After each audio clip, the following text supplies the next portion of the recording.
Vou falar sobre isso daqui e vou abrir um tempo para os irmãos fazerem uma pergunta, tá bom? Vamos lá. Esse Deus que eu falei para os irmãos, que é incompreensível, esse Deus que nós conhecemos, é um Deus que ama se revelar, mas é um Deus que ama ser encontrado.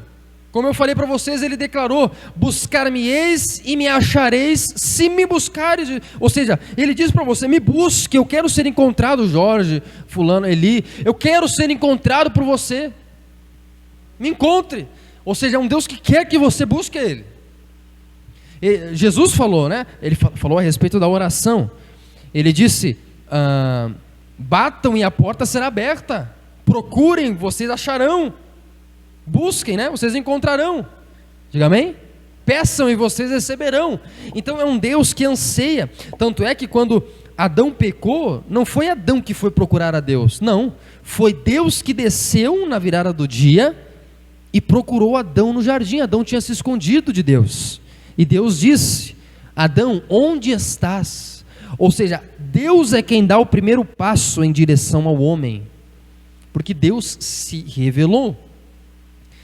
Como é que Deus se revelou, pastor? Através de 5 coisas. A quinta nós vamos estudar a aula que vem. Primeiro, através de suas ações, Deus revela a si mesmo. Por exemplo, Romanos, acho que tem aí, Romanos, capítulo de número 1, verso 19, pode passar. Romanos 1, 19, olha ali, 1, 19. Pois o que se pode conhecer a respeito de Deus é manifesto entre eles, porque Deus lhes manifestou.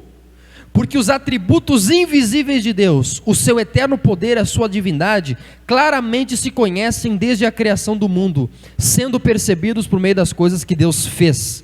Então, através da criação, das ações de Deus, nós conseguimos conhecer a Deus e ver esse Deus se revelando a nós. Por exemplo, Deus se revela como um Deus criador, inovador e empreendedor quando Ele cria todo o universo, tudo que nós conhecemos. Ele criou a natureza, foi Ele que inventou tudo que a gente conhece como verdade. Ele inventou que a maçã ia dar em árvore, Ele inventou tudo que você conhece, as plantas, todas elas foram inventadas, os animais, todos eles foram inventados por Deus, foi criatividade de Deus, o universo. Tudo isso foi ideia dele. Então ele se revela através da criação, das suas ações. Quando Adão cai e Deus vai em direção ao homem e procura o homem, Deus está se revelando, se manifestando como um Deus amoroso, como um Deus que ama o homem, mesmo ele estando em pecado, porque ele vai em direção ao homem. Quando a maldade na terra fica tão pesada e tão proliferada que Deus decide julgar a terra com dilúvio, logo no início do Gênesis, a partir de Gênesis 6, Deus está se revelando como um Deus de juízo, como um Deus de justiça. Diga amém? Um Deus que não tolera o pecado, porque Ele julga a terra por isso.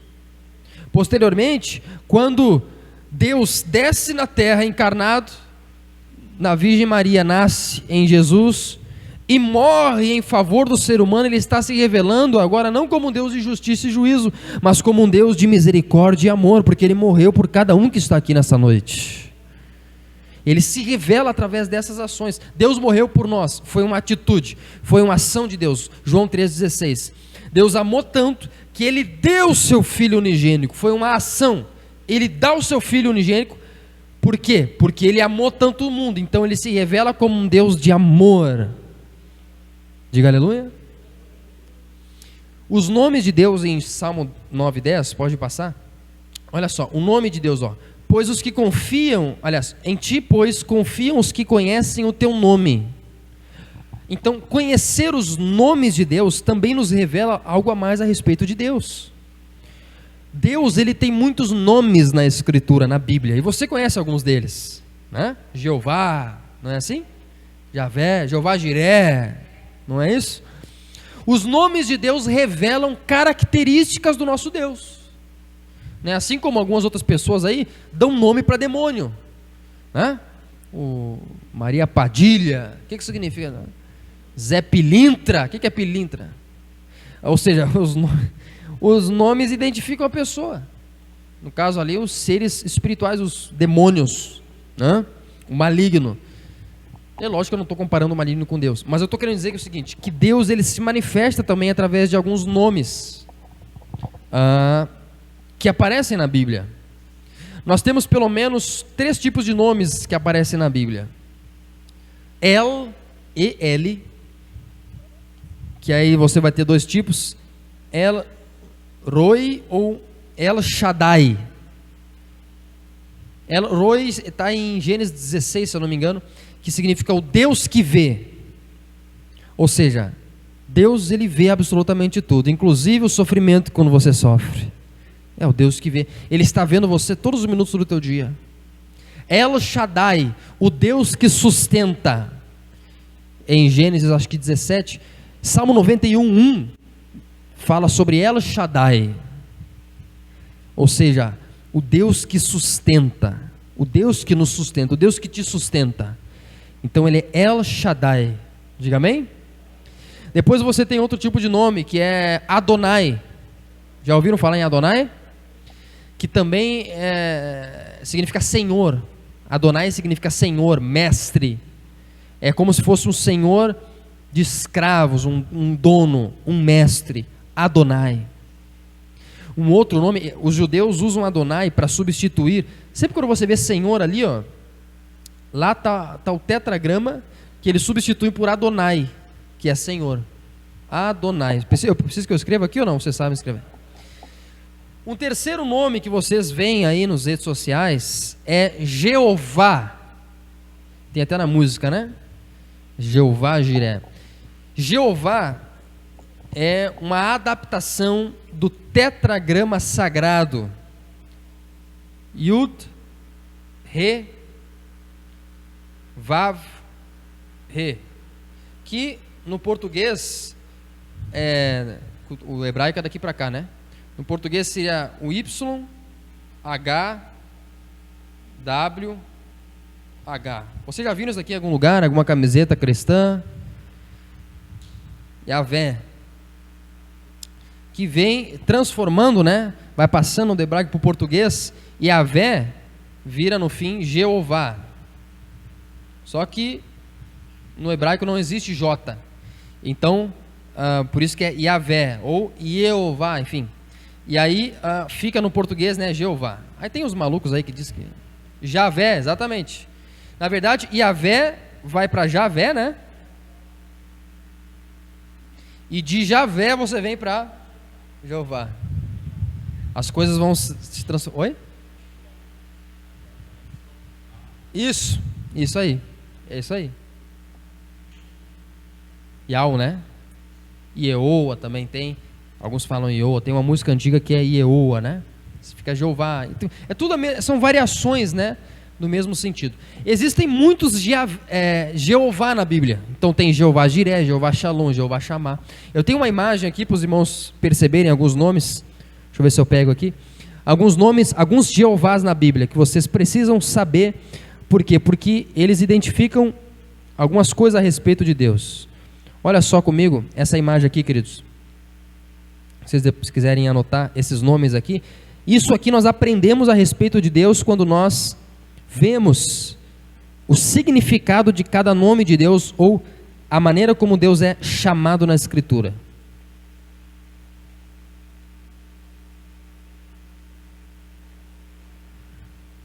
Os vários Jeovás que tem na Bíblia. Olha ali. Tá bom para ler? Olha ali.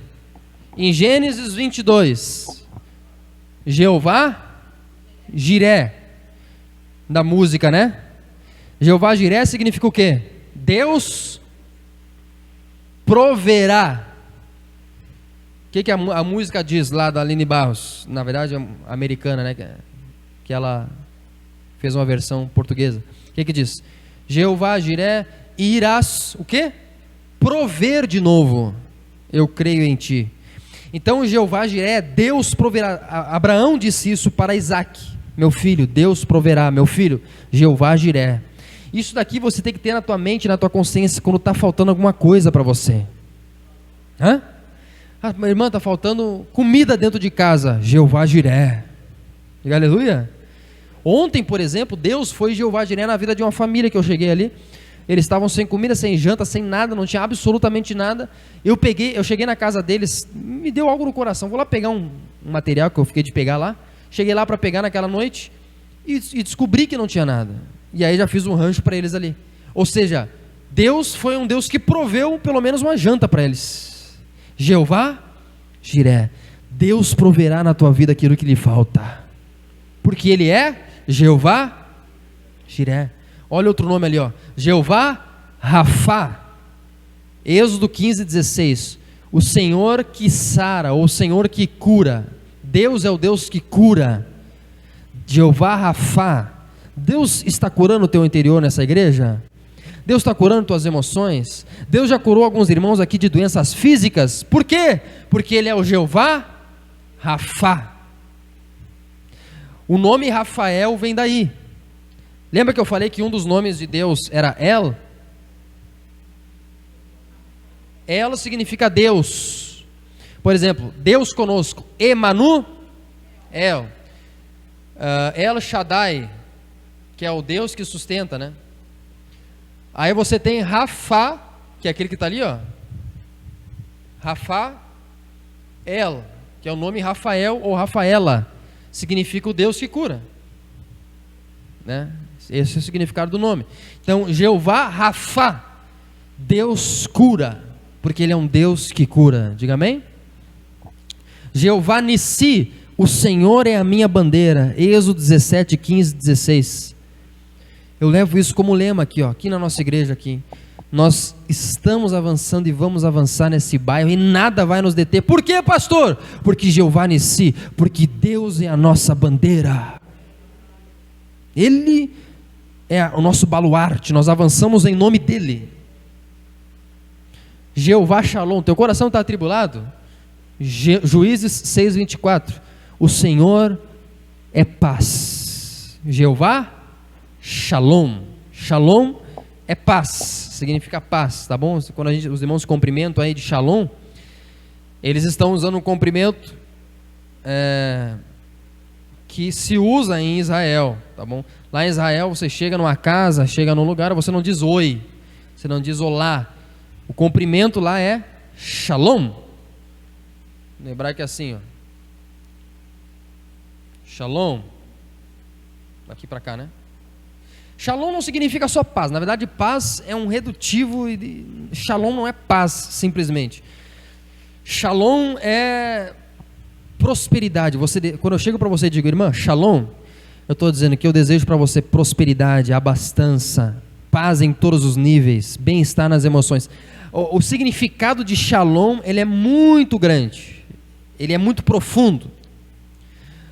A palavra Jerusalém significa cidade de paz. Salém também vem desse significado aqui. Então, Salomão, Saul, tudo isso tem raiz nesta palavrinha Shalom, que significa, né, de maneira reduzida, paz.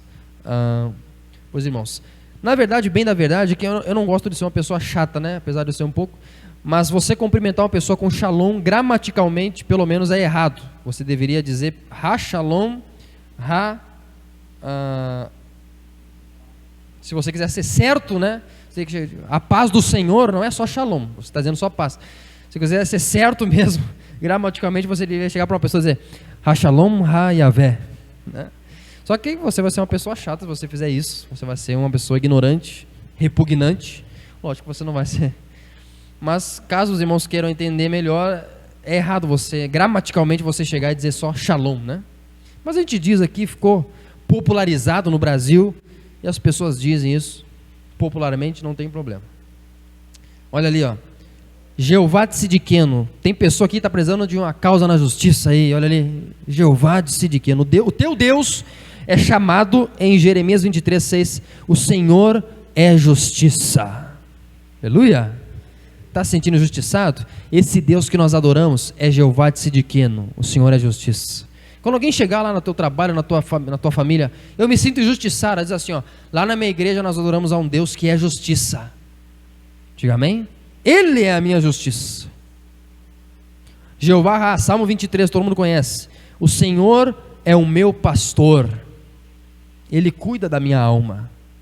Jeová Shammah significa Deus é um Deus presente, Ele está presente no nosso meio nessa noite enquanto nós estudamos a palavra dEle, porque Ele é um Deus presente. Jeová Shammah. Quem está entendendo, diga amém? Então os nomes de Deus, eles dizem a respeito de Deus. Então quando perguntarem para você, quem é o teu Deus? Aí você diz para ele, meu Deus é o Jeová Shalom, é o Deus da paz, é o Jeová Rafa, é o Deus que cura, meu Deus é um Deus que é minha bandeira, meu Deus é um Deus de justiça, meu Deus é um Deus que está presente comigo, meu Deus é um Deus que provê para mim aquilo que eu preciso. Diga aleluia. Jeová Jiré, Jeová Shammah, Jeová. Amém? São alguns nomes de Deus que definem aquilo que Deus é. Outra coisa que, através dos quais Deus se revela, são os atributos de Deus. O que são os atributos? É aquilo que faz de Deus ser Deus. Então Deus é amor, Deus é bondade, Deus é justiça. Eu não vou me deter agora por questões de tempo, tá bom? E imagens também são meios pelos quais Deus se revela. Então, na Bíblia, Deus se revela como Pai, é uma imagem. Ele se revela em outros lugares até como uma mãe, né? Mas é imagem, é metáfora. Então, Pai nosso que estás no céu, ou seja, Ele é o nosso Pai. O que a figura do Pai ela traz? Pelo menos, assim, um Pai, né, exemplo. Ela traz ideia de proteção, ela traz ideia de provisão, ensinamento, segurança, não é verdade? Então, Pai. Então, Deus, ele se revela através dessas imagens na Escritura, para que nós tenhamos compreensão daquilo que Ele é. Quem está entendendo, diga amém? Está claro para todos os irmãos?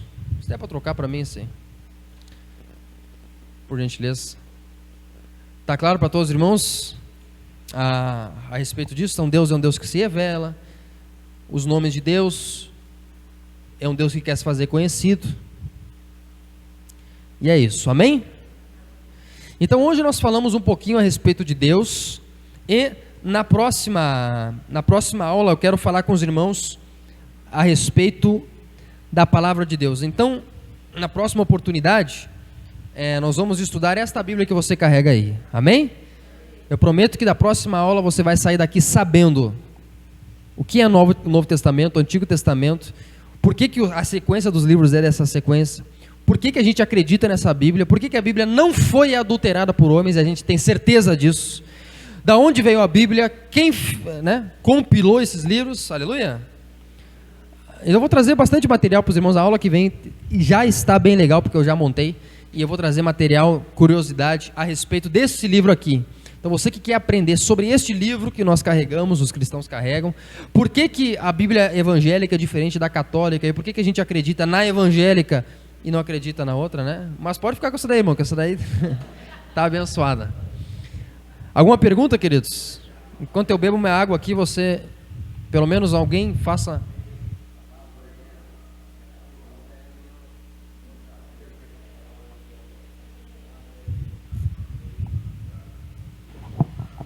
Ei, som. Alguém tem alguma pergunta? Pode levantar a mão. Respeito de Deus. Essa daí eu respondo na próxima.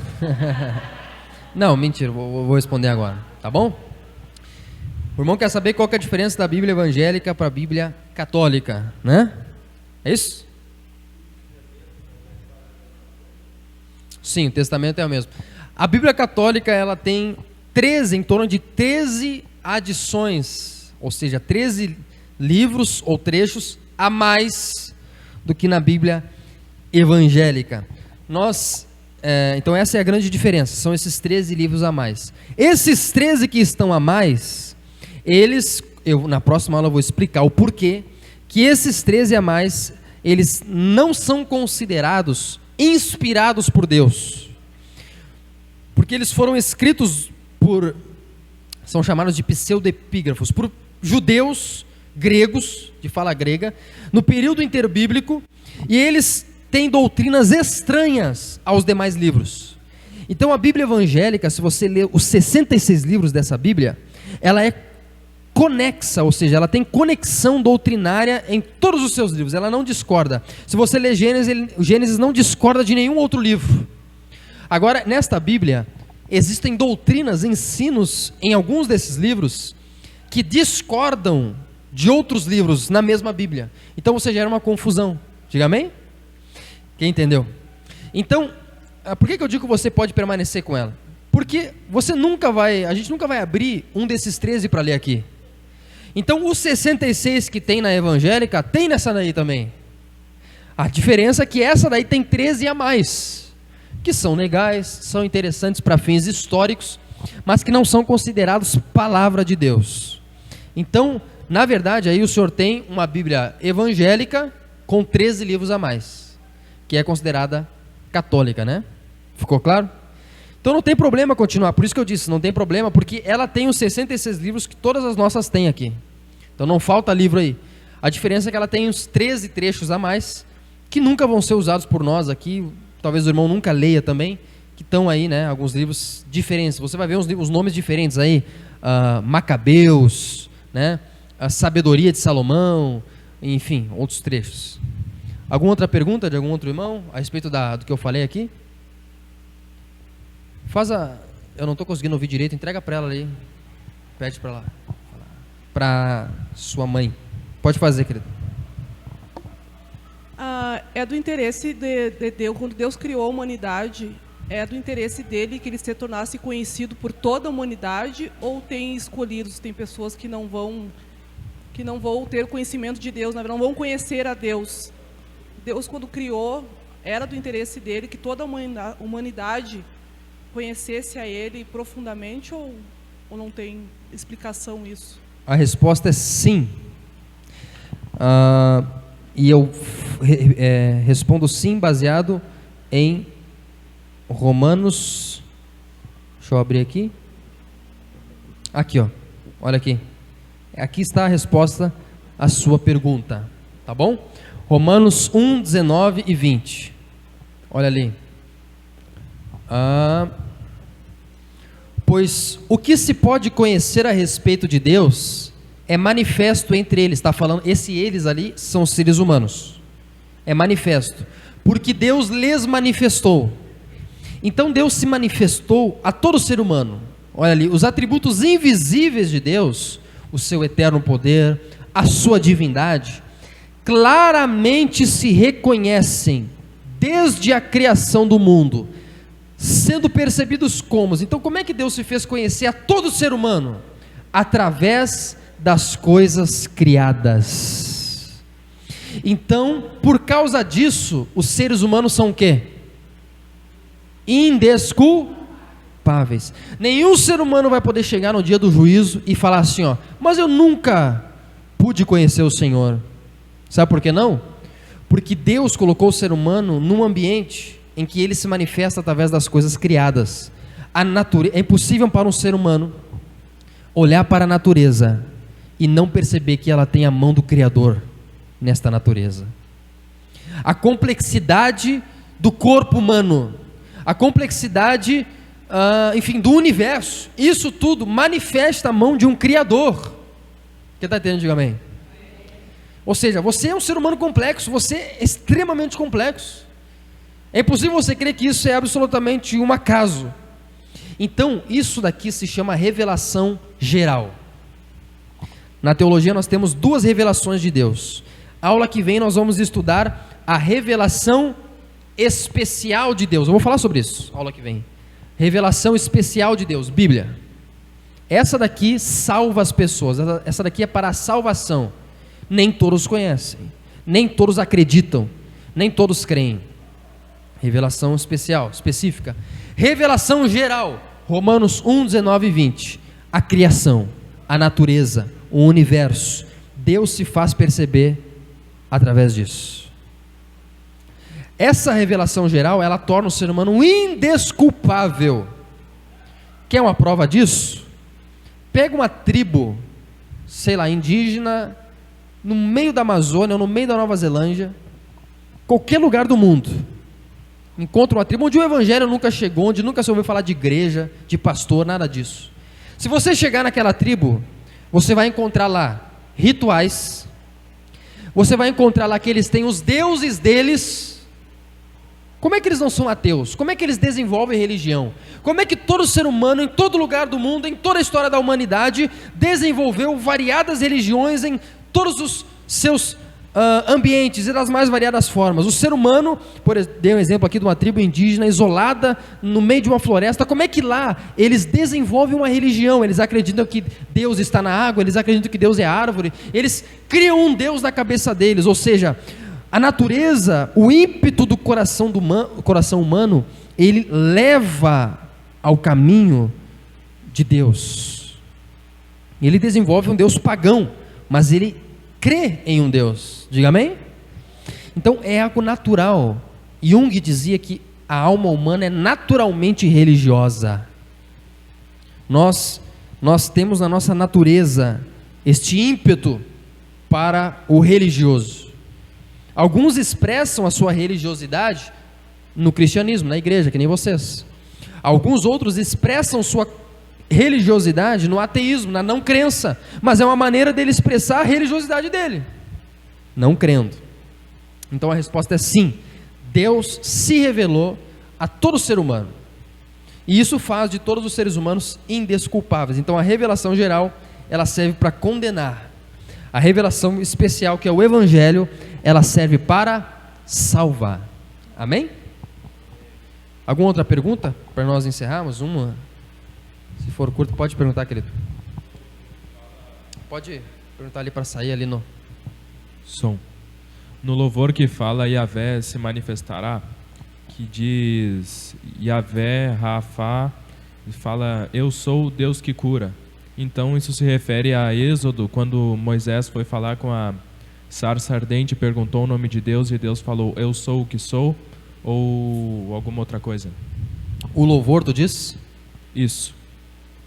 A pessoa que fez a letra do louvor, eu não sei, né, quais eram as intenções dela, mas o que eu sei é que pelo contexto da letra, diz assim, ó, Yahvé, Rafa, Elohim, ele vai falando os nomes de Deus, né, e diz que ele se manifestará. Ali está fazendo uma referência à manifestação em juízo de Deus que ocorrerá daqui a pouco, que Deus vai se manifestar de maneira visível. Essa vai ser uma das únicas, né, depois de tanto tempo, manifestações visíveis. Então Jesus voltará nos céus em poder e grande glória, e todo o olho o verá. Vai ser uma manifestação visível, não mais invisível, porque hoje Deus se manifesta invisivelmente entre nós, sim ou não? Através de milagres, através da presença, mas nós não conseguimos ver. Essa manifestação que o louvor canta é a manifestação em juízo de Deus, que todos vocês podem escrever, vai acontecer, onde Deus se manifestará em juízo para julgar o planeta Terra. Só que a palavra Yahvé tem relação com a fala de Moisés, a pergunta, na verdade, que Moisés fez à sarça ardente? Sim. Deus diz, né? Essa passagem é muito tocante, né? Quando Deus diz para Moisés. Moisés pergunta, qual o seu nome? O que eu direi para os egípcios? E Deus diz, eu sou o que sou. Sabe por quê? Porque o nome, ele limita. Você, vou inventar uma palavra aqui, nomificar alguma coisa, você nomear alguma coisa, você está limitando, restringindo o conceito daquela coisa. Então isso eu nomeei de cadeira, não vai passar disso, de uma cadeira, eu limitei. Deus, ele não pode ser limitado, restringido a uma definição de a uma definição subjetiva. Então ele é o que é, ou seja, ele deixa em aberto. Por quê? Porque ele é tão infinito que não existe nome que comporte aquilo que ele é. É por isso que você tem vários, né? Jeová Jiré, Jeová Rafa. Se Deus fosse só Jeová Jiré, só o Deus que proverá, você não poderia dizer que ele também cura, porque ele é só Deus que, né? Eu dei um exemplo dos bruxos, dos demônios aqui, né? O demônio, ele é só aquilo, ele só age na lascívia. Ele não pode agir naquela outra coisa. Ou seja, eles são limitados, os demônios. Agora, Deus não, você tem esses vários nomes, essas várias manifestações. Vários seres humanos chamam Deus de várias coisas. Ele é o Deus que provê, mas Ele também é um Deus que cura. Ele também é um Deus que é de justiça, e Ele também é um Deus que é amor. Ele também é um Deus que é bondade. Ele é infinito naquilo que Ele pode fazer. Quem entendeu, diga amém. É por isso que Ele deixa meio que em aberto, né? Eu sou o que sou. Alguns pregadores fazem isso algo bonito, né? Do tipo assim, o que você está precisando? Pastor, eu preciso de cura nas emoções. Eu sou. O que você está precisando, querido? Eu preciso de fortalecimento, pastor. Não aguento mais. Eu sou o teu fortalecimento. Ou seja, alguns pregadores, de maneira poética, dizem que quando Deus fala assim, ó, meu nome é eu sou, você completa esse eu sou com a tua necessidade. Olha que coisa linda. A tua necessidade completa o nome de Deus. Eu sou, o que você precisa? Eu preciso de um pastor, estou sem pastor. Eu sou o teu pastor. Então, esse eu sou, ele deixa meio que uma linha, né? É como se fosse assim, ó. Qual que é o teu nome, Deus? Eu sou. Aí você, depois, cada um de vocês aqui, completam aqui o quê? Aquilo que você precisa. Eu sou o teu marido. Eu sou o teu pai. Você não teve pai? Eu sou o teu pai. Você não teve família? Eu sou a tua família. Você não tem paz? Eu sou a tua paz. Eu sou o que sou. Amém? Essa é uma grande... Sai até uma pregação sobre isso, né? Uma última pergunta? Amém. Seguindo a mesma linha de toda ação tem uma causa, então o Big Bang, que dizem ser uma teoria ateia, é ateia que fala, né? Não Sim. sei se é. Então tem relação com Deus, por causa que toda ação tem uma reação, né? Sim. E também toda ação tem uma causa. Sim. E essa causa pode ter sido Deus. Sim. Isso Na verdade ele é bem teísta, né? O Big Bang, ele foi uma teoria proposta, se eu não me engano, por um padre. Não foi por um ateísta. A teoria do Big Bang foi proposta, salvo engano, por um religioso, por um teólogo. Foi, né? Então, foi um padre que propôs essa ideia. Ou seja, se algo explode e gera tudo, precisa ter um start. Quem dá o start? Uma causa não causada. Amém? É isso aí. Obrigado pela pergunta. Um pouquinho mais profunda, é importante, né? Alguma outra pergunta, queridos? Ou não? Posso colocar de pé, então? Vamos orar?